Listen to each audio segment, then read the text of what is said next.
In the gilded halls of Valdoria Palace, where whispered secrets carry more weight than royal decrees, Captain Marcus Thorne stood at the crossroads of duty and conscience. For 15 years, he had served as the Queen's most trusted guardian, his crimson-tipped spear a symbol of unwavering loyalty. But, on this fog-shrouded morning, as he discovered the truth hidden in the Queen's private chambers, Marcus realized that sometimes the greatest act of service requires the courage to defy the very crown you've sworn to protect. What he found would shake the foundations of the kingdom and force him to make a choice that would either save the realm or destroy everything he held dear.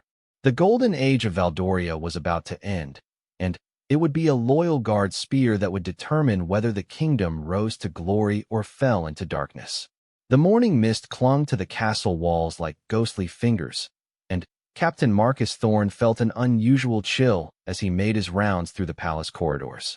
After 15 years of service, he knew every stone, every shadow, every secret passage in the grand fortress of Valdoria.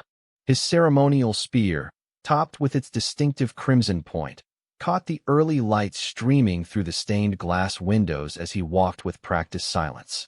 Marcus had earned his position through merit, not birthright. Born to a blacksmith in the lower districts, he had clawed his way up from a common soldier to become the youngest captain in the Royal Guard's history. His loyalty to Queen Isabella was absolute, forged through years of shared trials and unwavering dedication. She had been more than a monarch to him. She had been a mentor, a mother figure who had seen potential in a rough-edged boy from the streets. The palace was stirring to life around him. Servants hurried past with breakfast trays, their footsteps muffled by thick carpets. The aroma of fresh bread and roasted meat drifted from the kitchens, mixing with the ever-present scent of beeswax candles and fresh flowers that adorned every hallway. It should have been a peaceful morning, like so many others, but something felt different today. As Marcus approached the Queen's private study, he noticed the door was slightly ajar. This was unusual. Queen Isabella was meticulous about her privacy, especially in the early morning hours when she conducted her most sensitive correspondence. Through the crack in the door, he could hear the soft scratch of a quill on parchment and the occasional rustle of papers. Protocol demanded that he announce himself, but something made him pause. Perhaps it was the tension that had been building in the kingdom over recent months, or the whispered rumors that had begun circulating among the staff. The neighboring kingdom of Drakemore had been making aggressive moves along the border, and there were reports of secret meetings between Queen Isabella and foreign ambassadors. Marcus positioned himself beside the door, his trained ear picking up fragments of conversation. The Queen was not alone. A man's voice, low and urgent, was speaking in hushed tones. Marcus recognized it immediately, Lord Chancellor Aldrich Blackwood, the Queen's most trusted advisor and a man Marcus had never quite trusted despite his impeccable service record. "Your Majesty, the arrangements are nearly complete," Blackwood was saying. "The Duke of Drakemore has agreed to the terms, but he grows impatient. The wedding must take place within the month, or he threatens to withdraw his offer of alliance." Wedding? Marcus felt his blood run cold. Queen Isabella was a widow, her beloved husband having died in battle 5 years prior. She had sworn never to remarry, dedicating herself entirely to the welfare of her kingdom. What wedding could Blackwood possibly be discussing? "I understand the necessity, Aldrich," the Queen replied, her voice heavy with resignation. "But you must understand my reluctance. To marry Duke Roderick would mean essentially surrendering Valdoria's independence. His terms are demanding. Perhaps, Your Majesty, but consider the alternative. Our treasury is nearly depleted from the recent droughts and failed harvests. The people grow restless, and without Drakemore's military support, we cannot hope to defend against the northern barbarian tribes that grow bolder each day. This marriage would secure our future." Marcus gripped his spear tighter. The northern tribes had indeed been conducting raids along the frontier, but he had been led to believe that Valdoria's own forces were more than capable of handling the threat. If what Blackwood said was true, then the kingdom was in far more perilous condition than anyone had revealed to the Royal Guard. "What of Captain Thorne and his men?" the Queen asked, as if reading Marcus's thoughts. "They have served faithfully, and their loyalty is beyond question." Surely we can find another way that doesn't require such drastic measures. Blackwood's laugh was cold and calculating. Your Majesty's attachment to her guards is admirable, but impractical. Captain Thorne, for all his skill and dedication, commands fewer than 200 men. Duke Roderick brings 10,000 seasoned warriors and the promise of trade agreements that would restore our prosperity within 2 years. The choice is clear. Marcus felt as though the ground beneath his feet was shifting. Everything he had believed about the kingdom's strength and stability was crumbling. But there was something else in Blackwood's tone, something that suggested this conversation was about more than just a political marriage. The captain suspects nothing? Blackwood continued. Nothing, the Queen confirmed, though Marcus detected a note of guilt in her voice. Marcus trusts me implicitly. He would never question my decisions, even if they seemed questionable. Good. Because once the marriage is finalized and Duke Roderick's forces are stationed throughout our lands, there will need to be certain adjustments to the current command structure. Captain Thorne's influence over the other guards could prove problematic if he were to discover the true nature of our arrangement. Marcus's heart pounded so loudly he was certain they would hear it through the door. Adjustments to the command structure? What did that mean for him and his men? He had dedicated his life to protecting Queen Isabella, and now it seemed she was planning to discard him like a worn-out sword. Aldrich, I will not have Marcus harmed, the Queen said firmly. He has been more loyal than any person has a right to expect. If arrangements must be made, they will be honorable ones. Of course, Your Majesty. I merely suggest that the captain might find himself more comfortable in a position that takes him far from the capital. Perhaps an ambassadorial role in one of the distant provinces. Permanently. The word permanently hung in the air like a death sentence. Marcus had heard enough euphemisms in his military career to know that Blackwood wasn't talking about a comfortable retirement. He was talking about exile, or worse. As quietly as he could manage, Marcus stepped away from the door. His mind raced as he tried to process what he had just learned. The queen he had served so faithfully was planning to marry a foreign duke, essentially surrendering their kingdom's independence. Worse, she was planning to remove him and potentially his entire guard from their positions, possibly permanently. But what disturbed him most was the realization that Queen Isabella, the woman he had idealized and served without question, was capable of such deception. Had she ever truly valued his service, or had he simply been a useful tool, to be discarded when no longer needed? Marcus made his way to the guard barracks, his footsteps automatic but his mind churning. The familiar sounds of his men beginning their morning routines, the clang of armor being donned, the scrape of blades being sharpened, the quiet conversations about family and duty seemed to come from another world. Sergeant Willem Hartwell, his second-in-command and closest friend, looked up as Marcus entered. A veteran of countless border skirmishes, Willem had the kind of weather-beaten face that inspired confidence in young recruits and fear in enemies. He had served under Marcus for 8 years, and the two men had developed an almost telepathic understanding of each other's thoughts and intentions. "Captain," Willem said, immediately sensing something was amiss.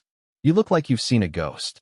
Marcus forced a smile, though he suspected it didn't reach his eyes. "Just the morning fog playing tricks on me, Sergeant. Gather the senior staff in my office in 1 hour. I need to discuss some changes to our patrol schedules."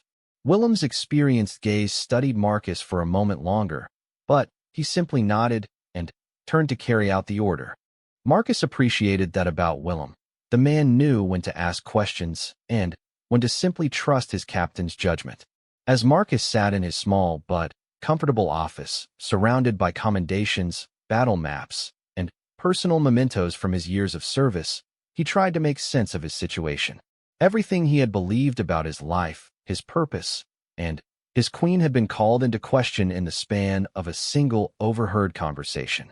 He looked at his spear, propped against the wall where it always stood when he was at his desk.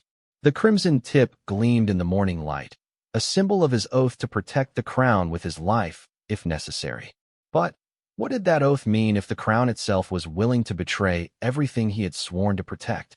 The kingdom of Valdoria had been his home, his identity, his entire world. The thought of being exiled from it, of watching it become absorbed into the expanding empire of Drakemore, filled him with a rage he had never experienced before. But alongside the anger was a deep, aching sense of betrayal that cut deeper than any blade. As he waited for his senior staff to arrive, Marcus found himself facing the most difficult decision of his life. He could remain loyal to Queen Isabella, accept whatever fate she and Blackwood had planned for him, and watch his beloved kingdom slowly disappear into history. Or he could take action to protect Valdoria, even if it meant defying the very queen he had sworn to serve. The irony was not lost on him. To truly serve his kingdom, he might have to betray his queen. To protect the people of Valdoria, he might have to become a traitor in the eyes of the law. The weight of that choice pressed down on him like a mountain. But, deep in his heart, Marcus began to realize that some betrayals were greater than others, and some acts of treason were really acts of the highest patriotism.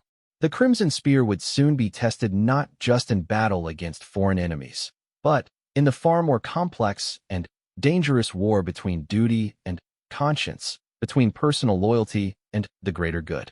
And Captain Marcus Thorne, the loyal soldier who had never questioned an order, was about to become something he had never imagined he could be, a rebel with a cause worth fighting for. As footsteps approached his door, Marcus straightened his shoulders and prepared to share the terrible truth with the men who had followed him without question for so many years. Whatever happened next, they deserved to know what they were truly fighting for, or against. Second Chronicle. The senior staff meeting began like any other, with Sergeant Willem Hartwell, Lieutenant Sarah Blackstone, and Lieutenant James Aldrich taking their usual seats around Marcus's worn oak table. These three represented the backbone of the Royal Guard. Willem with his tactical expertise and unshakable loyalty, Sarah with her sharp intelligence and connections throughout the palace staff, and James with his knowledge of the kingdom's noble families and their ever-shifting allegiances. Marcus studied each face carefully as they settled in, knowing that what he was about to share would change everything for all of them. These weren't just his subordinates. They were his family, bound together by years of shared danger and mutual trust. The decision to reveal what he had overheard weighed heavily on him, but he knew there was no path forward that didn't involve them. "What I'm about to tell you," Marcus began, his voice lower than usual, "must not leave this room until we decide together how to proceed. What I share could be considered treasonous simply by speaking it aloud." The three exchanged glances, but none wavered. Willem leaned forward slightly, his scarred hands folded on the table. "We've followed you into worse situations than secrets, Captain. Speak freely." Marcus recounted everything he had overheard, watching as shock, disbelief, and, finally, anger played across their faces. When he finished, the room fell into a silence so complete that the distant sounds of the palace seemed thunderous by comparison. Lieutenant Blackstone was the first to speak, her voice tight, with controlled fury. "She's going to sell us to Drakemore like cattle at market. 15 years of service, and this is how it ends." "It's worse than that," Lieutenant Aldrich added, his usually cheerful demeanor replaced by grim calculation. "My family has connections in Drakemore's court. Duke Roderick doesn't make alliances. He makes conquests. Once his forces are stationed here, once the marriage gives him legal claim to Valdorian territory, he'll eliminate anyone who might pose a threat to his rule. That means us, our families, anyone who might remember what Valdoria was before." Willem's weathered face was stone, but Marcus could see the pain in his old friend's eyes. "And the Queen knows this?"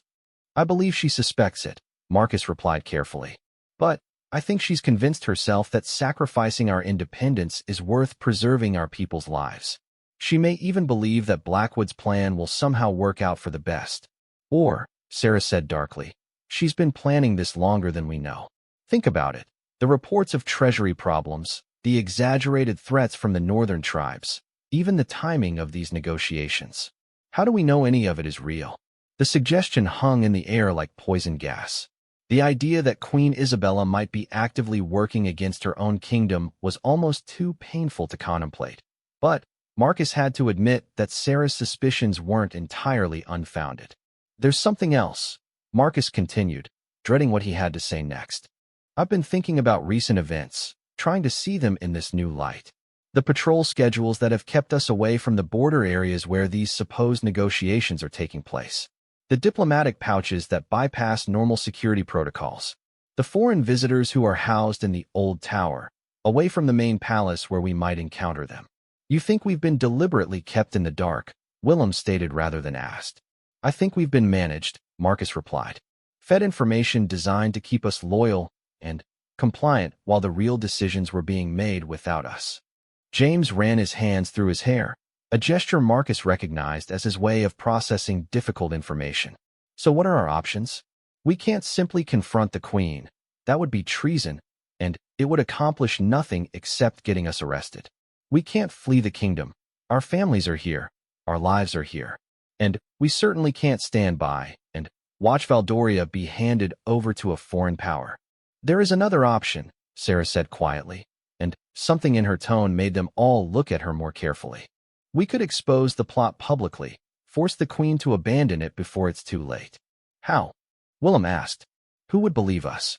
And even if they did, what then? Civil war?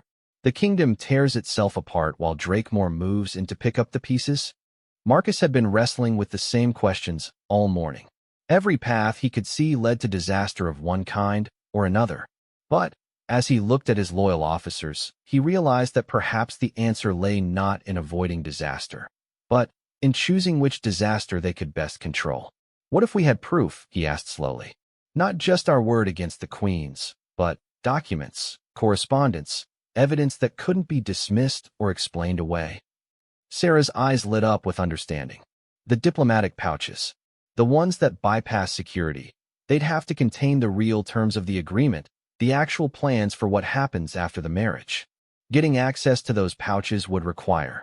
James began, then stopped as the full implications hit him. Captain, you're talking about espionage against the crown. That's not just treason. That's the kind of treason they execute people for in very public, very painful ways. I know, Marcus replied. But consider the alternative. If we do nothing, we become either victims or accomplices to the destruction of everything we've sworn to protect. At least this way, we have a chance to save the kingdom. Willem was quiet for a long moment, his tactical mind clearly working through the possibilities. It could work, he finally said. Sarah has access to the diplomatic quarters through her contacts in the household staff. I could arrange patrol schedules that would give us cover. James knows the noble families well enough to identify which ones might support us if we can present convincing evidence. And if we're caught? Sarah asked. Then, we die as traitors, Marcus said simply. But if we succeed, maybe we save Valdoria from a fate worse than death. The weight of the decision settled over them like a shroud. These were people who had built their entire lives around loyalty, honor, and service to the crown. What Marcus was proposing would brand them as the worst kind of criminals in the eyes of the law and possibly history. But it was also the only path any of them could see that led to preserving what they truly valued. I want to be clear about something, Marcus continued. I'm not ordering any of you to do this. This isn't a mission handed down from above. This is a choice each of us has to make individually. If any of you want to step away, to pretend this conversation never happened, I'll understand completely. None of them moved. Then, we're agreed, Willem said. We gather evidence of the Queen's true intentions and expose them before the marriage can take place. How long do we have? James asked. From what I heard, less than a month, Marcus replied. Probably closer to 3 weeks if Blackwood was being honest about Duke Roderick's impatience. Sarah was already making mental calculations. The next diplomatic pouch is scheduled to arrive tomorrow evening. If I can get access to it before it reaches the Queen. Too risky, Willem interrupted. If they discover a pouch has been tampered with, they'll know immediately that someone is onto them. We need something subtler. Marcus found himself thinking about the layout of the palace, the routines he knew so well, the blind spots in security that existed because everyone trusted everyone else. What about the Queen's private study? She keeps copies of all important correspondence there, filed in those locked cabinets behind her desk. The ones only she and Blackwood have keys to, Sarah pointed out. Keys can be duplicated, James said thoughtfully. My youngest sister works in the palace forge. She's quite skilled with metalwork, and she's discreet about her projects. That would still require us to get into the Queen's private study unseen, Willem noted. And Those chambers are guarded. Not during the afternoon court sessions, Marcus realized. For 2 hours every Tuesday and Friday, the Queen holds public court in the Great Hall. Her private chambers are empty, and the guards are stationed at the entrances to the hall, not at her study door. The plan was beginning to take shape, but Marcus could see the doubt and fear in his officers' eyes. They were crossing a line from which there would be no return, and they all knew it. Once they took this step, they would be enemies of the crown they had served so faithfully for so many years. "There's something else we need to consider," Sarah said quietly. "Even if we get the evidence, even if we expose the plot successfully, what happens to the Queen? She's not just a monarch to the people of Valdoria. She's a symbol of everything that makes this kingdom worth preserving. If we destroy her, do we destroy the kingdom along with her?" It was a question that cut to the heart of Marcus's own anguish. Queen Isabella had been more than a ruler to him. She had been the embodiment of everything noble and good about Valdoria. The thought of bringing about her downfall was almost unbearable, but the alternative seemed even worse. "Maybe we can find a way to stop the plot without destroying her," he said finally. "If we can present the evidence privately first, show her that we know what's happening, perhaps she'll see reason. Perhaps she'll realize there are other solutions." "And if she doesn't?" Willem asked. Marcus looked at each of his officers, these people who had become his family, and made a decision that would haunt him for the rest of his life.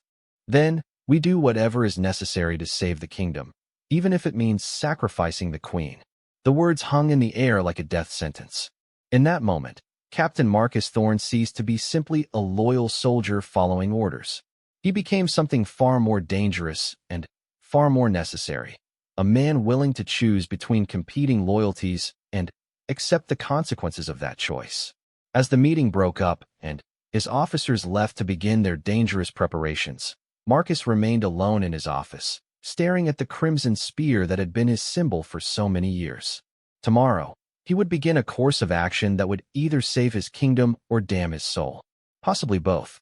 The loyal guard was about to become a rebel, and the kingdom of Valdoria would never be the same.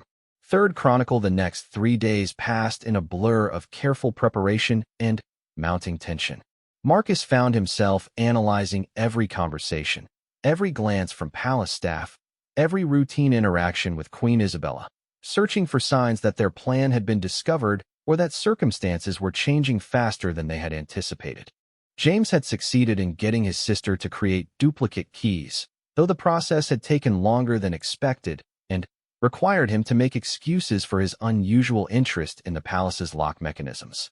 Sarah had mapped out the movement patterns of the household staff during court sessions, identifying a 12-minute window when the corridors leading to the Queen's private study would be completely clear. Willem had adjusted patrol routes to ensure that the guards who might normally pass through that area would be elsewhere at the crucial time. Everything was in place for Friday's court session, but Marcus was beginning to have doubts about their approach.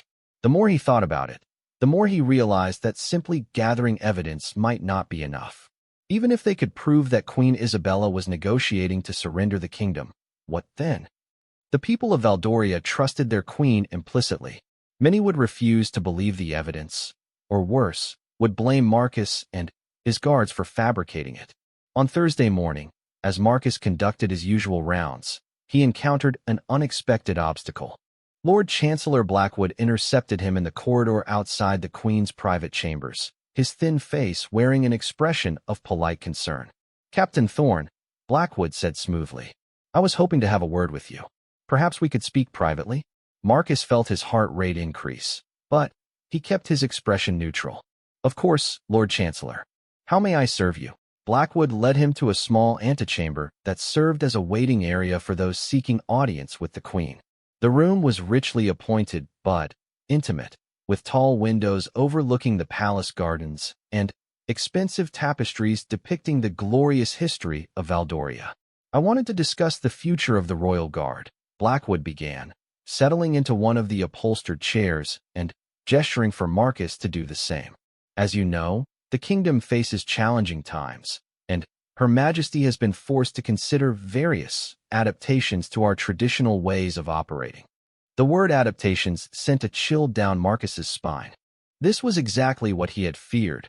Blackwood was preparing to remove him from his position, probably as a prelude to the larger changes that would come with the Queen's marriage to Duke Roderick. "I'm not certain I understand, Lord Chancellor," Marcus replied carefully. "The Royal Guard serves at Her Majesty's pleasure, as we always have. If changes are needed, we stand ready to implement them." Blackwood's smile was thin and calculating. "Your loyalty is admirable, Captain, but perhaps misguided in this instance. You see, Her Majesty has been in discussions with potential allies who might help us address some of our more pressing challenges. These allies have their own security arrangements, their own ways of doing things. It would be unfortunate if there were conflicts between different approaches to protecting the realm." Marcus felt as though he were walking through a minefield. Every word could trigger an explosion that would destroy not just his own position, but potentially expose the entire plan he and his officers had developed. "I see," he said finally. "And what role does Her Majesty envision for the existing guard in these new arrangements?"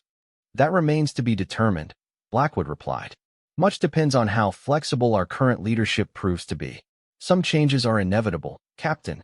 The wise man anticipates them and positions himself accordingly." The threat was barely veiled. Blackwood was offering Marcus a choice: cooperate with whatever transformation was coming, or be swept aside by it. What the Chancellor didn't realize was that he was also providing crucial intelligence about the timeline of events. "When might these changes begin to take effect?" Marcus asked. "Sooner than you might expect," Blackwood said, rising from his chair. "In fact, I would recommend that you begin preparing your men for the possibility of restructuring within the next few weeks. It would be unfortunate if they were caught off guard by developments." As Blackwood left the antechamber, Marcus remained seated, his mind racing. The conversation had confirmed several things. The timeline was accelerating. Blackwood viewed the existing Royal Guard as an obstacle to be removed, and, most importantly, whatever was planned was going to happen soon enough that they were already beginning to prepare the ground for it. Marcus made his way quickly to the guard barracks, where he found Willem drilling a group of new recruits in basic sword work. The sergeant took one look at his captain's face and immediately dismissed the young guards, sending them off to practice their forms in the courtyard. "What happened?" Willem asked as soon as they were alone. Marcus recounted the conversation with Blackwood, watching as his friend's expression grew increasingly grim. When he finished, Willem was quiet for a long moment, clearly processing the implications. "They're moving faster than we thought," Willem finally said. "If Blackwood is already warning you about changes, it means they're confident the Queen's marriage is going to happen soon. Maybe within days rather than weeks." "That's what I'm afraid of," Marcus agreed. "Which means we can't wait until tomorrow's court session. We need to move tonight." "Tonight?" Willem's eyebrows shot up. "But the Queen will be in her chambers. The guards will be at their posts. The household staff will be active. It's much more dangerous." "It's also our only chance," Marcus replied. "If we wait until tomorrow, there might not be any evidence left to find. And if Blackwood is already preparing to remove us, we may not have another opportunity." Willem nodded slowly, his tactical mind already adapting to the changed circumstances. "We'll need a distraction. Something significant enough to draw attention away from the Queen's quarters without causing a full alert that would lock down the entire palace." "What do you have in mind?" "Leave that to me," Willem said with a grim smile. "Sarah and James need to know about the change in plans. Can you reach them without attracting attention?" Marcus thought about the various duties and routines that would bring him into contact with his other officers during the course of the day. "Sarah will be overseeing the evening meal preparations in about an hour. James should be conducting weapons inspection in the armory this afternoon. I can speak to them then." "Good. We'll move as soon as the palace settles into its evening routine, probably around 10 o'clock. That gives us about 6 hours to finalize everything." As the day wore on, Marcus found himself hyper-aware of every detail of palace life. The way the light changed as it filtered through the stained glass windows, the familiar sounds of servants going about their duties, the comfortable weight of his crimson-tipped spear in his hand. These might be among the last hours he would spend as a loyal guard of the crown. And he found himself memorizing sensations he had taken for granted for so many years.